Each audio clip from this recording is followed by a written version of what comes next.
தமிழொலி நேயர்களுக்கு வணக்கம். இன்றைய காலை நேர தலைப்புச் செய்திகள். செம்மணி மனித புதைகுழி விவகாரத்துக்கு நீதி கோரி யாழ்ப்பாணத்தில் மாபெரும் போராட்டம் ஒன்று நடைபெற உள்ளது. செம்மணி பகுதியில் இன்று வெள்ளிக்கிழமை காலை 10 மணிக்கு இந்த போராட்டம் முன்னெடுக்கப்பட உள்ளது என்று அறிவிக்கப்பட்டுள்ளது. அத்துடன் இந்த போராட்டம் வடக்கு கிழக்கு ஒருங்கிணைப்பு குழுவின் ஏற்பாட்டில் இடம்பெற உள்ளது. இந்த போராட்டத்துக்கு ஆதரவு வழங்கி அனைவரையும் கலந்து கொள்ளுமாறு ஏற்பாட்டாளர்கள் அழைப்பு விடுத்துள்ளனர். முன்னாள் அமைச்சர் துமிந்த திசாநாயக்க உள்ளிட்ட 4 சந்தேக நபர்களையும் எதிர்வரும் 26ஆம் தேதி வரை தொடர்ந்து விளக்கமறியல் வைக்குமாறு கல்கிசை நீதவான் நீதிமன்றம் உத்தரவிட்டுள்ளது. வெள்ளவத்தை பகுதியில் உள்ள தொடர்மாடி குடியிருப்பு ஒன்றுக்குள் தங்க முலாம் பூசப்பட்ட T56 ரக துப்பாக்கியொன்று கைப்பற்றப்பட்ட சம்பவம் தொடர்பில் இவர்கள் கைது செய்யப்பட்டு விளக்கமறியலில் வைக்கப்பட்டுள்ளனர். டெங்கு நோயினால் கடந்த ஆண்டில் மாத்திரம் நாட்டில் 14 மரணங்கள் பதிவாகியுள்ளதாக தேசிய டெங்கு கட்டுப்பாட்டு பிரிவின் விசேட வைத்திய நிபுணர் பிரஜூலா சமரவீர தெரிவித்துள்ளார்.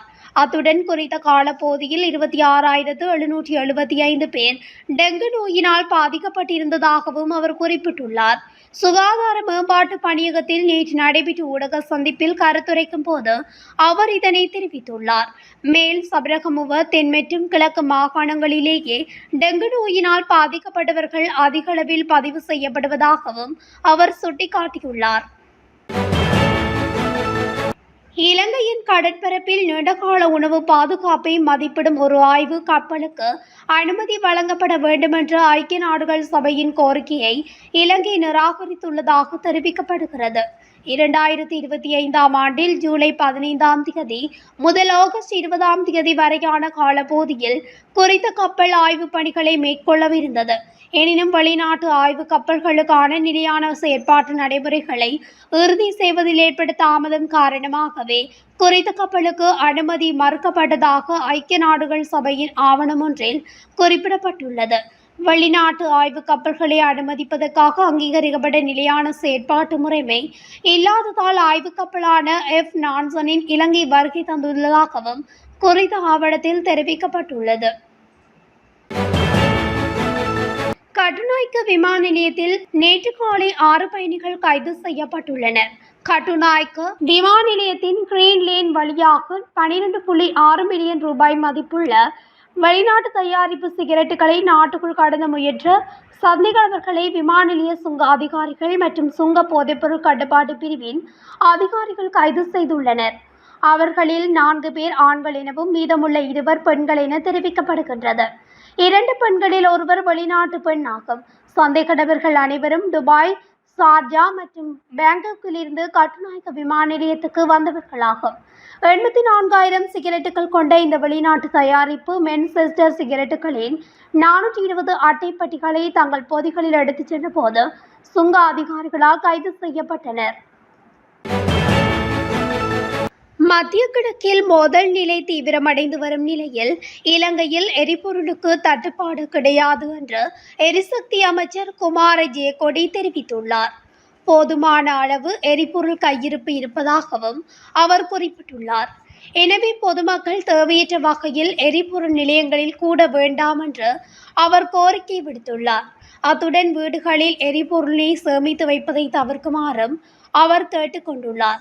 ஈரான் மற்றும் இஸ்ரேல் ஆகிய நாடுகளுக்கிடையில் மூண்டுள்ள போர் நிலை காரணமாக சர்வதேச சந்தையில் எரிபொருளின் விலையில் மாற்றங்கள் ஏற்பட்டு வருவதுடன் எரிபொருளுக்கு பற்றாக்குறை ஏற்படலாம் என்றும் தெரிவிக்கப்படுகின்றது. இந்த நிலையில் இலங்கையிலும் எரிபொருளுக்கு தட்டுப்பாடு ஏற்படலாம் என்று கருதி பொதுமக்கள் எரிபொருள் நிரப்பு நிலையங்களை நோக்கி படையெடுத்து வருகின்றமை குறிப்பிடத்தக்கது.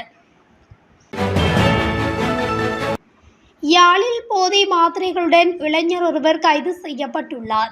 யாழ் மாவட்ட போலீஸ் குற்றத்தடுப்பு பிரிவின் போதைப்பொருள் தடுப்பு பிரிவு பொறுப்பதிகாரி போபா விஜயராஜா தலைமையிலான போலீஸ் குழுவினரால் இந்த கைது நடவடிக்கை முன்னெடுக்கப்பட்டுள்ளது. சம்பவத்தில் சுதுமலை பிரதேசத்தைச் சேர்ந்த 24 வயதுடைய சந்தேக நபர் ஒருவரே இவ்வாறு கைது செய்யப்பட்டுள்ளார். இதன்போது சந்தேக நபரிடமிருந்து 160 போதை மாத்திரைகள் கைப்பற்றப்பட்டுள்ளதாக போலீசார் குறிப்பிட்டுள்ளனர். மேலும் சந்தேக நபரிடம் விசாரணைகளை மேற்கொண்ட பின்னர் அவரை யாழ்ப்பாணம் நீதிமன்றத்தில் முற்படுத்துவதற்கான நடவடிக்கைகளை போலீசார் மேற்கொண்டு வருகின்றனர். கம்பகாவில் பமனுகம போலீஸ் பிரிவிற்குட்பட்ட எப்பாமுல்ல யூட்வத்த பிரதேசத்தில் உள்ள கடற்கரை பகுதியில் நேற்று அதிகாலை பெண்ணொருவரின் சடலம் கரையொதுங்கியுள்ளதாக பமனுகம போலீசார் தெரிவித்தனர். சடலமாக மீட்கப்பட்ட பெண் தொடர்பில் இதுவரை எந்தவித தகவல்களும் கிடைக்கவில்லை என போலீசார் தெரிவித்தனர். 45 முதல் 50 வயது மதிக்கத்தக்க 5 அடி உயரமுடைய பெண்ணொருவரே சடலமாக மீட்கப்பட்டுள்ளார். மேலும் சம்பவம் தொடர்பான மேலதிக விசாரணைகளை பமனுகம போலீசார் மேற்கொண்டு வருகின்றனர்.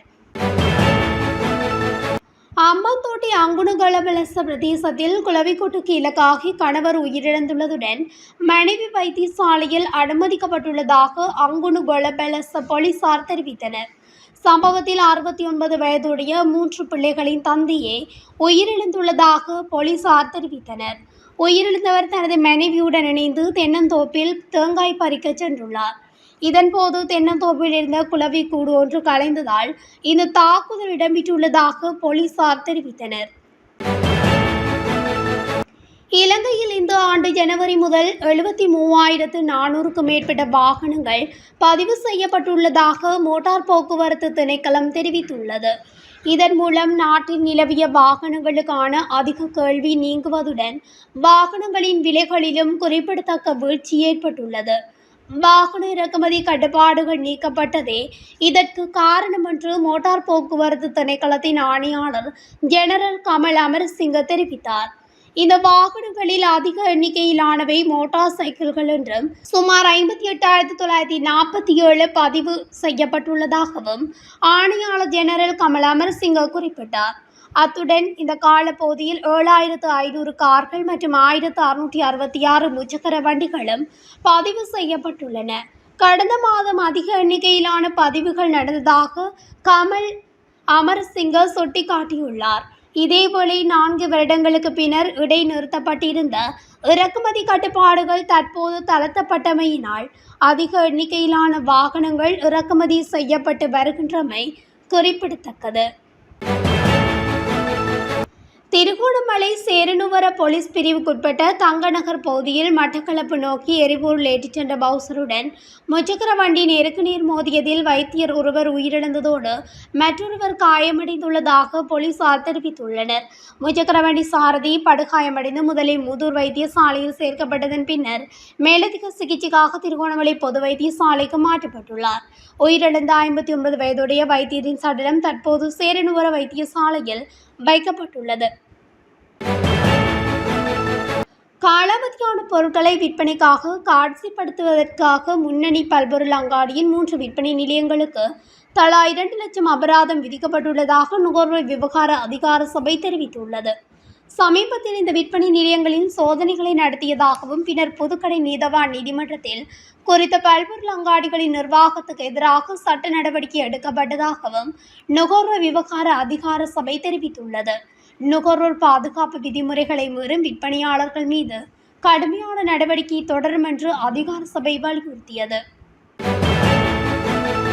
நியூசிலாந்து விசாவிற்கு விண்ணப்பிக்க விரும்பும் இலங்கையர்களுக்கு நியூசிலாந்து குடிவரவு மற்றும் குடியகல்வு திணைக்களம் ஒரு அறிவிப்பை வெளியிட்டுள்ளது.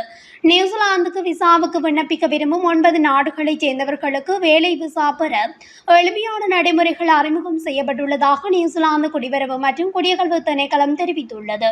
அதற்கமைய தகுதி விலக்கு பட்டியல் 23ஆம் தேதி முதல் மதிப்பீட்டு புதுப்பிப்புக்காக வெளியிடப்பட்டுள்ளது. ஒரு விண்ணப்பதாரரின் தகுதிகள் அவர்களின் கல்வி வழங்குனரால் குறிப்பிடப்பட்டால் திறன் புலம்பெயர்ந்தோர் வகை அல்லது சில சிறப்பு வேலை விசாக்களுக்கு விண்ணப்பிக்க அவர்களுக்கு சர்வதேச தகுதி மதிப்பீடு தேவையில்லை. திறன் புலம்பெயர்ந்தோர் வகைக்கான தகுதி மட்டத்தில் அவர்கள் பெறக்கூடிய புள்ளிகளையும் இது தீர்மானிக்கிறது. இதற்கு தகுதி பெற்ற நாடுகள் இலங்கை, France, Germany, India, Italy, Singapore, தென்கொரியா, ஸ்வீடன் மற்றும் சுவிட்சர்லாந்து ஆகும். இத்துடன் தமிழொலியின் இன்றைய காலை நேர தலைப்பு செய்திகள் நிறைவடைகின்றன. தொடர்ச்சியாக செய்திகளை அறிந்து கொள்ள தமிழொலி ஊடகத்துடன் இணைந்திருங்கள். நன்றி, வணக்கம்.